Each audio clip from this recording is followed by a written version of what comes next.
اب ایک پہلو تو یہ ہے لبرل لوگوں کا، ایک معاملہ میرا اور آپ کا ہے، اسلام نے بھی حصہ رکھ دیا، قانون نے بھی حصہ رکھ دیا ہے، لیکن کوئی حصہ دینے کو تیار کیوں جی؟ اللہ نے رکھا نہیں ہے بیٹی کا حصہ، بیٹی حقدار نہیں، تو حصہ صرف اس کا نہیں ہے جس کی 1.5 مربع زمین ہے، جس کا 5 مرلے کا مکان ہے، اس کی بیٹی کا بھی حصہ بنتا ہے، اس کی بیٹی کا بھی حصہ۔ یہ غور سے سنے بات، ہمارے ہاں بہت بڑا اس کو تانا سمجھا جانے لگا ہے کہ بیٹی حصہ لینے آ گئی، بہن نے مطالبہ کر دیا کہ میرا حصہ دو، پھوپھی نے حصہ مانگ لیا، یہ کیسی بات ہو گئی؟ او بھائی پھوپھی تھی تو حصہ لینے آئی ہے نا، پھوپھو تھی تو حصہ لینے آئی، اور اگر تمہاری بہن تھی تو اللہ نے اگر اسے بہن بنایا ہے تو حصے دار بھی بنایا ہے، اور اگر بیٹی بنایا ہے تو رب نے اسے حصے دار بھی بنایا ہے۔ لیکن ہمارے ہاں یہ بہت بڑے شرم کی بات، بہت بڑے۔ اب تو کوئی کچھ سیانے لوگ آ گئے ہیں مارکیٹ میں، وہ شادی سے پہلے بیٹیوں سے سائن لے لیتے ہیں، شادی سے پہلے بیٹی سے سائن، اور جب ہمارا حال یہ ہے کہ جب داماد کو ہم رشتہ دکھا رہے ہوتے ہیں، جب ہم بچی کے سسر کو رشتہ دکھا رہے ہوتے ہیں تو اسے سب سے پہلے جی ٹی روڈ والی دکانیں دکھاتے ہیں، اے بھی ساڑیاں نے اللہ دے فضل نہ، اور پھر اس کو پچھواڑے والی حویلی بھی دکھاتے ہیں، الحمدللہ بڑا کرم ہے اللہ کا، 2-3 مکان میں نے کرائے پہ بھی دیے ہوئے ہیں۔ یہ ساری کہانیاں اسے سنائی، یہ بھی اس کو کہا کہ کچھ تو میں نے خود کاروبار کیا ہے، کچھ میں نے 2-3 دوستوں کے ساتھ بھی کچھ فیصد میں بھائی وال ہوں، پارٹنر ہوں، شراکت داری ہے میری۔ یہ ساری کہانیاں کیوں سنائی آپ نے؟ پھر آپ کہتے ہیں داماد لالچی ہو گیا ہے، پھر آپ کہتے ہیں دیکھو جی بیٹی کا سسر جو ہے وہ مانگ رہا ہے، تو یہ داستانیں کس نے سنائی تھی؟ یہ باتیں کس نے چھیڑی تھی؟ تو بھائی پہلے چھیڑتے ہو، پہلے اسے دعوت دیتے ہو کہ آ بہل مجھے مار، اور جب تم نے یہ چیزیں دکھا کے رشتہ کرایا تھا، اب کیوں کر کے کہتے ہو کہ وہ مطالبہ نہ کرے؟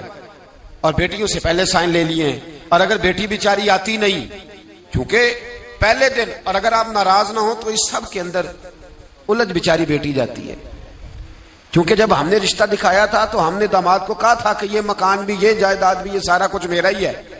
4 بھائی جو آپس میں مل کے کبھی ایک دن بھی روٹی نہیں کھاتے، اور جب رشتہ دیکھنے والا آتا ہے تو کہتے ہیں جی کٹھے ہیں جی، اللہ کے فضل سے کاروبار کٹھا ہی ہے، حالانکہ کبھی کٹھے بیٹھ کے روٹی نہیں کھائی الا ماشاءاللہ۔ یہ ساری کہانیاں سنا دی، بڑے بھائی کا کاروبار بھی دکھا دیا، چھوٹے کی دکان بھی دکھا دی۔ اب وہ بیٹی کو تو نہیں پتا کہ میرا ابا یہ کام کر رہا ہے، اور داماد کو اور اس کے والد کو یہ سارے لالچ پہلے سے دے دیے۔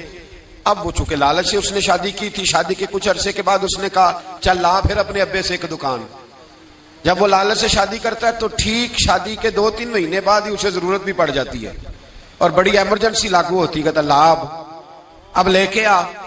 اب وہ جب جا کے کہتی ہے کہ جناب لاؤ میرا حصہ، تو ابا جی کہتے ہیں سارے مطالبہ کریں گے، تجھے دیں گے تو باقی بھی مانگیں گی۔ اب خامد بھیج رہا ہے اور والد دے نہیں رہا، بلکہ والد الٹا کہہ رہے ہیں کہ تجھے اسے وہیں سمجھانا چاہیے تھا۔ تو بتائیے اس سارے معاملے میں نقصان کس کا ہوا؟ بولیے۔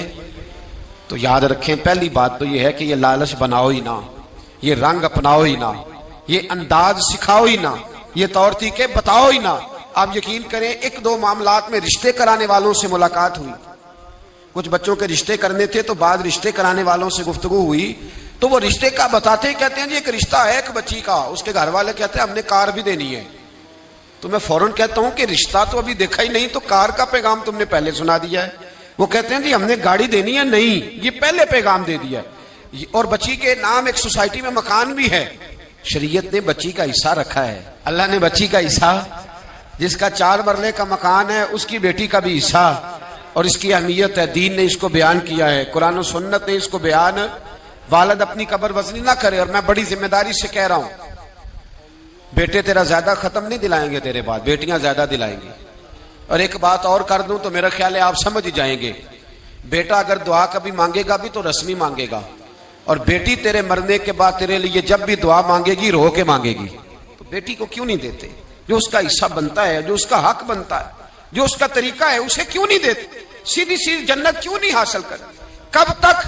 پہلے زمانے میں سخت بات کرنے لگا ہوں پر میری مجبوری ہے، پہلے زمانے کے باپ بیٹیاں دفن کر دیتے تھے، آج کا باپ بیٹی کا حصہ دفن کر دیتا ہے، بیٹی سے پیسے چھپا کے رکھتا ہے، وہ بیٹی سے جائیداد چھپا کے رکھتا ہے، وہ خرچے بتاتا ہے۔ تو بتا، وہ بیٹی دفن کرتا تھا تو اس کا حصہ دفن کرتا ہے۔ اس کا مطلب یہ ہے کہ کہیں نہ کہیں تو ان لوگوں سے مماثلت کر رہا ہے، معاذ اللہ۔ جو بیٹیوں کو دبا جاتے تھے، ڈر اللہ تعالیٰ سے، بیٹی کا حصہ دے، اسے نواز، اس کی طرف توجہ کر۔ حضرت سعد بن ابی وقاص رضی اللہ تعالیٰ عنہ کہتے میں بیمار ہو گیا تو میرا دل کیا، میری ایک بیٹی تھی، میرا دل کیا میں سارا مال صدقہ کر دوں۔ میں نے محبوب کی بارگاہ میں عرض کی حضور میری ایک کی بیٹی ہے، دل کرتا ہے سارا صدقہ کر دوں۔ تو محبوب فرمانے لگے اپنی بیٹی کو دے، ایسے نہ ہو تیری بیٹی بعد میں لوگوں کے ہاتھ دیکھتی پھرے، اسے دے، بیٹی کو نواز، بیٹی کو دیا کر۔ بیٹیاں، اور میری رائے یہ ہے کہ جو مال بیٹیوں پہ خرچ ہوتا ہے نا، اصل کام ہی وہ مال آتا ہے۔ بیوی کو جو عید دیتے ہو، بیوی نہیں دکھاتی پڑوسن کو، وہ کوئی نہیں دکھاتی، جو عید بیوی کو دیتے ہو وہ نہیں دکھاتی، کہتی تو نے کوئی احسان کیا ہے، سارا زمانہ ہی دیتا ہے۔ لیکن بہن کو جو عیدی ملتی ہے، بہن پڑوسن کو دکھاتی ہے، وہ رکھی ہوتی ہے اس نے چوک میں، کہتے میرا بھائی دے گیا ہے، وہ دکھاتی ہے، اس کے اندر درد ہوتا ہے۔ تو جو تو بیٹی کو دے گا نا، بیٹی کو، اور بیٹی تو تیرے پرانے کپڑے بھی سنبھال کے رکھتی ہے، بیٹی تو تیرے پرانے، بیٹی تو 2-2.5 سال کی بھی ہو تو ننیال گئی ہو تو ابے کا ٹوٹا جوتا بھی اٹھا لاتی ہے، کہتی میرے ابا جی کا ہے۔ تو جو تیری اصل محافظ ہے، جو تیری اصل نگران ہے، جو تیری اصل ڈیوٹی، کیوں نہیں بیٹیوں کو حصہ دیا جاتا؟ کیوں ہم ڈرتے ہیں؟ کیوں سہمے رہتے ہیں؟ بیٹوں سے بلیک میل نہ ہونا کہ بیٹا میرا اس طرح کہے گا، اپنی قبر پہ بوجھ نہ ڈالنا، صبح قیامت حساب دینا ہے، اللہ سے ڈرنا، بیٹی کا حصہ بر وقت بر موقع۔ اور میری بھائیوں سے گزارش ہے، بہنوں کے حصے پہلے سے الگ کرو، 10 روپے بنے یا 10 کروڑ بنے، تمہاری اولاد کوئی تمہارے لیے رات کو اٹھ کے دعا نہیں مانگے گی۔ تم جس کا قرض ہے اس کا قرض اسے ڈر جاؤ، اللہ تعالیٰ ڈر جاؤ، خدا را ڈر جاؤ۔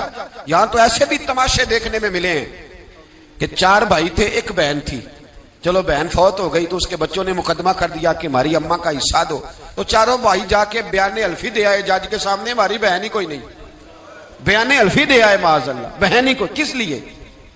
کس لیے؟ مال کے لیے، دولت کے لیے؟ انما اموالکم واولادکم فتنہ، جنالی تو پاپ کمائے کتھے نہیں ہو تیرے کر دے۔